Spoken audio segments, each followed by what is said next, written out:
দীর্ঘ ১৬ ঘন্টার অভিযান প্রমাণ করে টেকনাফ ও এর পার্শ্ববর্তী অঞ্চলে ১ ইঞ্চি জায়গাও কোনো অপরাধীর জন্যই আর নিরাপদ নয়। সরাসরি আঞ্চলিক সংঘাত, চোরাচালান এবং অস্থিতিশীলতার সৃষ্টিতে ব্যবহৃত হয়। এই বিপুল পরিমাণ মাদক জব্দ করার মাধ্যমে টেকনাফ ব্যাটালিয়ন কেবল দেশের আগামী প্রজন্মকেই নয়, বরং সীমান্ত সংঘাতের আর্থিক উৎসের মেরুদণ্ডেও তীব্র আঘাত হানল। অত্যাধুনিক প্রযুক্তির চোখে মায়ানমার সীমান্ত দিয়ে নাফ নদী সাঁতরে আসা ২ জন সন্দেহভাজনের গতিবিধি ধরা পড়ে। মুহূর্তের মধ্যে সীমান্তে মোতায়েন আভিযানিক দল তাদের অত্যাধুনিক নৌ পেট্রোল ক্রাফটগুলো দ্বারা ক্ষিপ্রতার সাথে অ্যাকশনে যায়।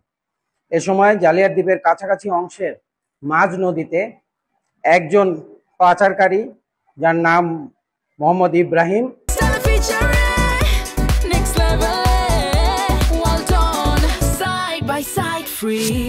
মায়ানমারের নাগরিক, তাকে আটক করা হয়। আটক করার সময় তার কাছে ৪৪,০০০ পিস ইয়াবা পাওয়া যায়। কিন্তু অপরজন সুকৌশলে সাঁতরে জালিয়াত দ্বীপের গহীনে কেওড়া জঙ্গলে ঢুকে আত্মগোপন করে। কিন্তু আমাদের অভিযান সেখানেই থেমে থাকেন। আমাদের চৌকস সদস্যদের দ্বারা বেশ কিছু অভিযান দলকে নাফ নদীতে এবং জালিয়াত দ্বীপের গহীন জঙ্গলে মোতায়েন করা হয়। অত্যন্ত প্রতিকূল পরিবেশে আধুনিক প্রযুক্তি, কৌশল ও চরম ধৈর্যের সাথে পুরো দ্বীপটিকে ঘিরে রেখে দীর্ঘ সময় ধরে চিরুনি তল্লাশি চালানো হয়। এ সময় পলাতক মাদক কারবারি জনৈক মোহাম্মদ জুনায়েদ, যিনি মায়ানমারের নাগরিক, তাকে আটক করা হয়। এছাড়াও তাদের কাছ থেকে মাদক গ্রহণের জন্য লুকিয়ে থাকা আরেকজন পাচারকারী আব্দুর রাজ্জাক, যিনি বাংলাদেশের নাগরিক এবং টেকনাফ ইউনিয়নের বাসিন্দা, তাকে গ্রেফতার করা হয়। এবং দিনের শেষে সর্বশেষ আসামি আটকের পরে আসামিদের দেয়া তথ্য অনুযায়ী সন্ধ্যা আনুমানিক ৬:৩০টার সময় জালিয়াত দ্বীপের গহীন কেওড়া বাগানে ভাটার সময় গর্ত করে লুকিয়ে রাখা ৫০,০০০ পিস ইয়াবা মাটির নিচ থেকে খুঁড়ে বের করা হয় এবং রাত্রে ৮টা পর্যন্ত এই অভিযান চলমান ছিল।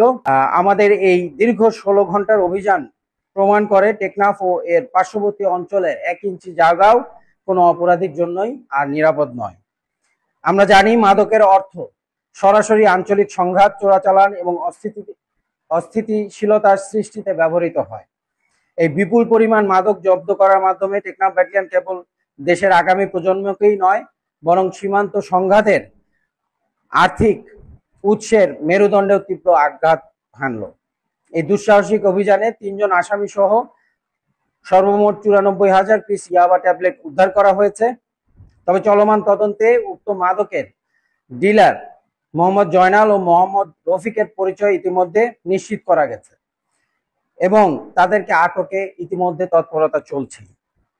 উল্লেখ্য যে মাদক কারবারিদের আটকের জন্য গতকালকেই আমাদের বিশেষ অভিযান পরিচালনা করা হয়েছে এবং এই অভিযান পরিচালনাকালে আনুমানিক ২৩:৪৫ ঘটিকায় মেরিন ড্রাইভ সড়কের হাবিবছড়া ব্রিজের অস্থায়ী চেকপোস্টে R15 মোটরসাইকেলে করে মাদক সহ একজন আসামিকে আটক করা হয়েছে এবং এই সময় একজন দৌড়ে পালিয়ে যেতে সক্ষম হয়। বর্তমানে জব্দকৃত ইয়াবা ট্যাবলেট সহ আসামিদেরকে যথাযথ আইনানুগ প্রক্রিয়ায় টেকনাফ মডেল থানায় হস্তান্তরের কার্যক্রম প্রক্রিয়াধীন।